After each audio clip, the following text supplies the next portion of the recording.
তো finally guys, আমি এই মুহূর্তে আছি হচ্ছে শহীদুল কাকার ঘেরে মাছ কিনতে আসছি। আমার রেগুলার জব হয়ে গেছে এখন, এটা গুণ ভোর মাছ কিনতে আসি, আবার গুণ শেষ হয়ে গেলে সেই সময়টা রেস্ট নেওয়া হয়। তো কিছু কথা আপনাদের মাঝে শেয়ার করতে চাই, যেগুলো আসলে জানি না বলা ঠিক হবে না।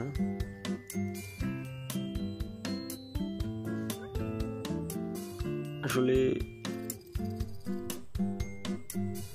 আমরা যে যাই করি না কেন, আমরা যেভাবেই যাই করি না কেন, আপনার রিজিক হচ্ছে আল্লাহর হাতে। আপনার রিজিকে যেভাবে লেখা থাকবে আপনি ঠিক সেইভাবেই পাবেন।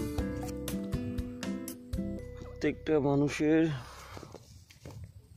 রিজিক, হায়াত, মৌত আগে থেকে ঠিক করা। আপনি কবে মরবেন, আমি কবে মরব, এবং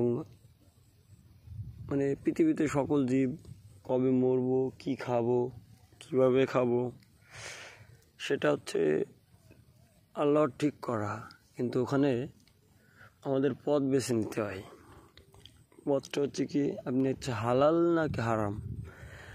কারণ একমাত্র মানুষরাই হচ্ছে পারে মনুষ্যত্বকে বিলীন করতে। কারণ মানুষের ইচ্ছা স্বাধীন দেওয়া হয়েছে, এবং এজন্যই তো মানুষদের হিসাবটা পরে নেওয়া হবে। মানুষ ইচ্ছা মতো সব কিছু করতে পারে। যদি কোনো ব্যক্তি ভাবে যে আমি এটা করব, তো তাকে আটকানোর আসলে কেউ নাই, কারোর পসিবল না। কারণ সে যেহেতু ডিসাইড করছে এটা করব, তো করবেই। তো এমনই বিষয়গুলো। তো আমরা অনেকে রিজিক নিয়ে টেনশন করি। গতকালকের একটা ঘটনা বলি। আমি আমার বাসায় খাইতে বসছি, এক প্রকার ভাত দিছে। তো সামনের মাথায় ভাত দিছে, তরকারি দিছে, ইভেন সব রেডি। আমিও খাইতে বসবো, একদম বসেও গেছি, শুধু শুরু করে নাই। তো সেই সময় একজন ভিখারি আসছে আমার বাসায়। তো সকালের ঘটনা এটা। আমি এখান থেকে ঘেরের থেকে মাছ কিনে নিয়ে বাসায় গিয়ে একটু রেস্ট নিয়েছি। তো শুয়ে পড়ছিলাম, একটু টায়ার্ড ফিল লাগতেছে, তো শুয়ে পড়ছি। তো হঠাৎ করে উনি আসছে। তো আইসে বলে কি, আমার মারে বলতেছে যে মা, আমার খিদা লাগছে, ভাত খাও। তো আম্মা বলে যে আমাদের তো আর ভাত নাই, যা ছিল তা তো ছেলের জন্য রাখছি। তো আমি কথাটা শোনার সাথে সাথে আমি বললাম কি যে থাক আম্মা, এটা উনার দিয়ে দেন, এটা আমি না খাই। আমার এমনি খিদে লাগছে, কিন্তু ভাতের প্রতি ইন্টারেস্ট নাই, আমি বাজার থেকে নাস্তা করে নেব বলে ওনারে দিয়ে দিছি। তো ওই সময়টা আমি একটা জিনিস ফিল করলাম যে কেন দিলাম।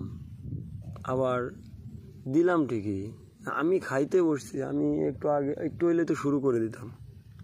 খাওয়াটা তো একটু হলে শুরু হয়ে যেত, আমার হাত ধুবো, খাবো। তো এইখানে আমি অনেক অনেক কিছু চিন্তা ভাবনা করে দেখলাম যে আসলে হায়াত, মৌত এবং রিজিক আপনার কপালে যদি থাকে আপনি পাবেন। আপনার কপালে বরাদ্দ থাকলে, এবং আপনার রিজিক যতদিন আপনি পৃথিবীতে বাঁচবেন দিনে আপনার রিজিক থাকবে, রিজিক আছে। আল্লাহ এটা বরাদ্দ করে রাখছে আপনার জন্য। কিভাবে খাবেন, কি খাবেন, এটা ঠিক তিনিই জানে, একমাত্র আল্লাহ পাকই জানে। তো এখানে মেইন যে কনসেপ্টটা আমি ভাবলাম যে আসলে ওই ভাতটা, আমি যে ভাতটা খেতে যাচ্ছিলাম, কসম আল্লাহর, ওইটা হচ্ছে আমার জন্য ছিল না। ওটা আমার জন্য ছিল না।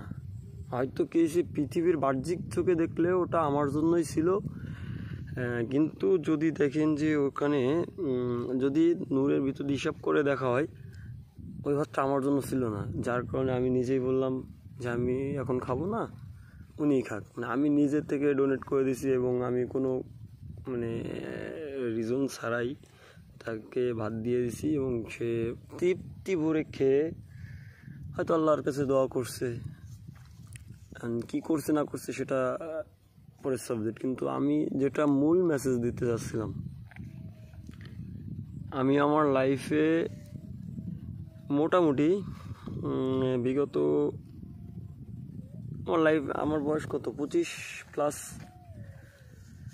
তো 25 বছরে যাচ্ছে, 15-16 বছর গেছে হচ্ছে বুঝতে বুঝতে চিনতে। আর এই যে 10 বছর সম্ভবত 2015-র পর না 17-র পর থেকে, মিথ্যা বলে লাভ নাই, 17-র পর থেকে এই 8 বছর আমি নিজের টাকা নিজে আর্ন করি। মানে আমি ইনকাম করি কোনো না কোনো এক সাইড দিয়ে, যে সাইড হোক, হয়তো কেসে টুকটাক কাজ এটা সেটা, নিজের পকেট খরচ প্লাস নিজের শখের জিনিস, আমার ফোন হোক বা এটা সেটা, যাই হোক ফ্যামিলিতে প্রেশার খুব কমই দেই, এইভাবে চলি। তো লাইফে বহুত টাকা ইনকাম করছি এবং বহুত টাকা নষ্টও করছি, আর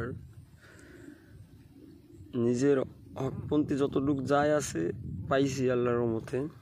এখন এই শেষ সময় এসে অনেকটা দেখলাম যে 25 বছর তো পার হয়ে গেল, এতদিনে যাই করছি কিছুই ধরে রাখতে পারিও নাই, রাখিও নাই, চেষ্টাও করি নাই।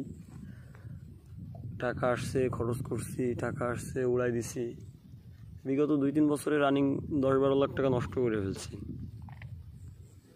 আর সত্য কথা বলতে এখন বর্তমান 2-5 লাখ 10 লাখ টাকা মানে আহামরি যে অনেক কিছু তাও না, কারণ 2 দিন কাছে থাকলে 2-1 লাখ টাকা আপনি যে কোনো মুহূর্তে যে কোনোভাবে উড়াই দিতে পারেন। এখন ওয়ে তৈরি হয়ে গেছে অনেকগুলা, বেশি কিছু নয়, এক রাত্রে গিয়েছে 1.5 লাখ টাকা অনলাইন জুয়ায় নষ্ট হয়ে গেছে। তো এরকম বিভিন্ন প্ল্যাটফর্ম, বিভিন্ন সাইট, বিভিন্ন সিস্টেম মানুষের জীবনে চলে আসে। কিন্তু সর্বশেষ যে কথাটা হচ্ছে আমি বলি, জীবনে হাল ছাড়া যাবে না, আর চেষ্টা করতে হবে সৎ পথে থাকার, সৎভাবে কিছু করার। একটা জিনিস, অসৎ পথে হয়তো বহুত টাকা ইনকাম করা সহজ, কিন্তু সৎ পথে থাকলে আপনার মানে কি বলবো, আপনার নিজের জন্য অনেক ভালো হবে এবং আপনার ভালো আপনি যে সৎ পথে আছেন সেখানে আপনার অল্প টাকা হইলেও আপনার সফলতা খুব দ্রুত চলে আসবে। যেটা সফলতা হয়তো কিছু স্থায়িত্ব হবে, আর অসৎ পথের টাকা সফলতা আসে না, আর আসলেও সেটা স্থায়িত্ব হয় না, দিন শেষে রেজাল্ট হয় 0 প্লাস আরও মাইনাসে চলে যায়। তো সর্বশেষ আপনারা যদি দেখেন আমি এখন কই আছি, তাই তো আমি এই যে দেখেন পুরা বিলের মাঝখানে, এদিক দিয়ে যদি আমি একটু ব্যাকে দেখানোর চেষ্টা করি, আমি আসছি ওই দিক থেকে, পুরা ওই দিক থেকে আমি চলে আসছি। ওই যে একটা ঘেরের বাসা, ওখানে আমার কিছু শ্যুট আছে, ওখানে ওই যে টাওয়ারটা দেখা যাচ্ছে কিনা জানি না, ওখানে বেশ কিছু দূরে আমি দেখানোর চেষ্টা করি, একটু অ্যাঙ্গেল ঘোরালো না, টাওয়ারটা এখান থেকে অত দূর ধরবে না। যাই হোক, আমার বাসা ওইখানটাই, তো আমি ওই বাসার সাইডে ওইখান থেকে এত দূরে চলে আসছি বাগদা মাছ কিনবো, এবং এটা দিয়ে এই ব্যবসা শুরু করে দিয়েছি। এখন আল্লাহ বর্ষে কী হবে, এখন এই এতটা পথ আমি হেঁটে আসছি, ব্যবসা করতেছি, বিগত 1 সপ্তাহ ধরে এই কাজটাই করতেছি ঈদের পরপরই। তো এখানে আমার আব্বু অনেকটা হ্যাপি, কারণ সে দেখতেছে যে আমি আবার পরিশ্রম করতেছি। আগে তো টোটালি মাঝখানে কয়দিন দোকান ছিল একটা, আছে এখনও, ওইখানে বসে ওই পোলাপান জুয়ায় আসক্ত হইতে হইতে এইরকম একটা অবস্থা, রানিং দোকানপাট খুব বাজেভাবে নষ্ট করে ফেলছি। তো এটা তো আমার লাস্ট কিছুদিনের গল্প। আর এখন বর্তমানে এটাই আছি, দোকান পার্ট টাইম হিসেবে ব্যবহার করি। আর এটা হচ্ছে মূল কাজ এখন হচ্ছে এটাই, দোকান খুলতে মন চাইলে খুললি, না মন চাইলে খুলি না, এটা হচ্ছে সব। তো দোয়া করবেন আপনারা যেন সামনে ভালো কিছু করতে পারি, আপনাদের দোয়ায় যেন আমিও প্রতিষ্ঠিত হতে পারি, অন্যান্য আদার্স সাইটগুলো থেকে বেরোয় আসতে পারি, এবং সামনের দিনগুলো যেন আমার ভালো হয়, এটাই আপনাদের কাছে দোয়া চাই। কারণ আমি বর্তমানে অনেক টাকা, মানে আগে এটা ভাবতাম যে 70-80 হাজার টাকা আসলে বেশি টাকা না, কিন্তু এখন ভাবি যে 70-80 হাজার টাকা অনেক টাকা। তো আমি আসলে লাস্ট কিছুদিনে প্রায় 70-80 হাজার টাকা ঋণ হয়ে গেছি। তার সাথে নিজের প্রতিদিন যে খরচ এবং প্রতিদিন যে সংসারের যে খরচ, তাতে করে বেশ কিছুটা টাফের ভিতর দিয়ে চলতেছে। মানে এতটা পরিমাণ টাফ ব্যাপার হয়ে যাচ্ছে আমার জন্য। তার উপর আব্বু অসুস্থ, আব্বু